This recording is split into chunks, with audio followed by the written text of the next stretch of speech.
सावित्री वटपौर्णिमा आणि आयच्या दिसाक अशी मान्यता आसा की सावित्रीन आपल्या घोवाचे सत्यवानाचे प्राण यमा कडल्यान परते हाडिल्ले लोक आयच्या दिसा सुद्दां सवायशीं उपास धरतात पूर्ण दीस आनी देवा कडेन मागतात आनी वटाची पुजा करून देवा कडेन इतलेंच मागतात की आपल्याक जन्मोजन्मी होच घोव मेळचो आनी तेजे दीर्घ आयुश्याक लागून प्रार्थना करून आपलो उपास हो संपन्न करतात. सो तुमकांय सगळ्यांक आयज वटसावित्रीच्या हार्दिक शुभेच्छा.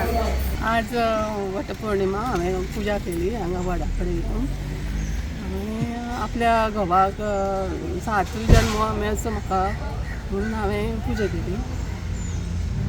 सावित्रीन आपल्या सत्यवाना खातीर पुजा केली ती ताजो प्राण परत येवचो अशें त्या खातीर प्रत्येक सुवासिणी बायल पुजा करता वडा पंगतीची वर्सा. वटपौर्णिमा सावित्रीन सत्यवानाचे प्राण वाचयले वडाची पुजा करून आमी बी आमकां 7 जन्म घोव मेळचो म्हूण वडाची पुजा करतात आनी घोवा खातीर अखंड सौभाग्य मागतात.